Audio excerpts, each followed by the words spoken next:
set up for. Yeah, it's you're making sacrifices now for like that long-term reward. I Absolutely. um I myself, like I've been trying not to watch Netflix, cutting down social media, because it just sucks your time. And like there's like you could spend half an hour like scrolling on something, and then you've just wasted half an hour, and you could have learned something or done something to make your tomorrow better. And I'm really trying to become more disciplined with that sort of stuff. How do you maintain discipline? Because I feel like you're very disciplined. And I think it just starts with figuring out. So, and you got to look at your time. So for me, yes, discipline to an extent.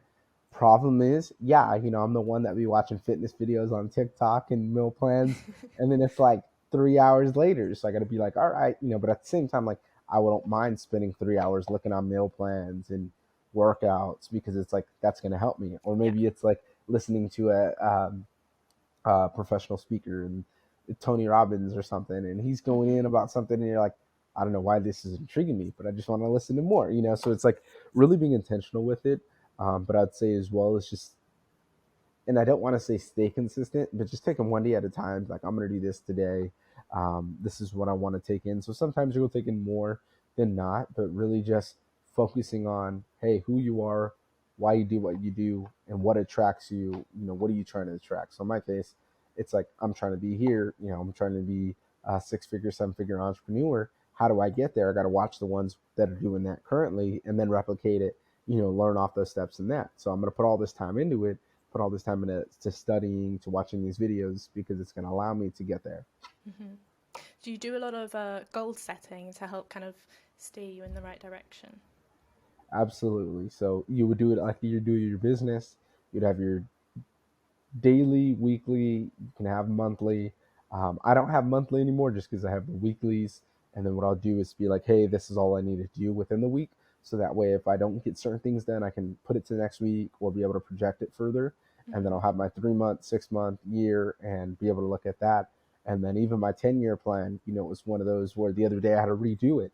And I got asked that question, where do you see yourself in 5 years? I'm like, I hate that question because I didn't think I would have a business until I was in my 30s. Now I have a business. So it's like, what am I going to do with even the 10-year plan? So I got in a little bit of work, and then that night, slept on it. I was like, oh, I know exactly what I want to do in 10 years. So it gave me, some perspective to where I can work through those things. Hmm. Yeah, and I think it's good to um, like continuously monitor your goals because I feel like you said, you didn't know you were gonna be having a business or anything. You thought that would be in like 10 years or something. Like things are constantly changing, so it's so important to be able to adapt your plans so that you can make sure that you're going in the right direction. Hmm. What do you think the winner's paradigm has taught you? Like, what's the best thing that it's taught you?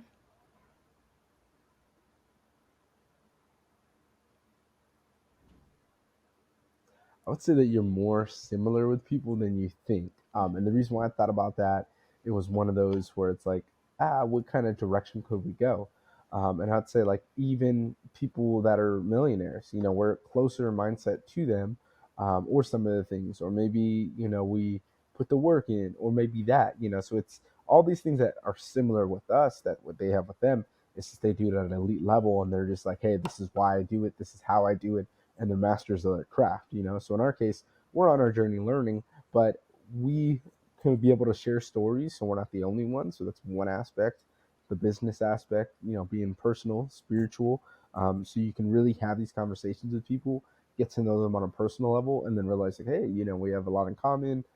We're actually good friends, or this is why we like each other.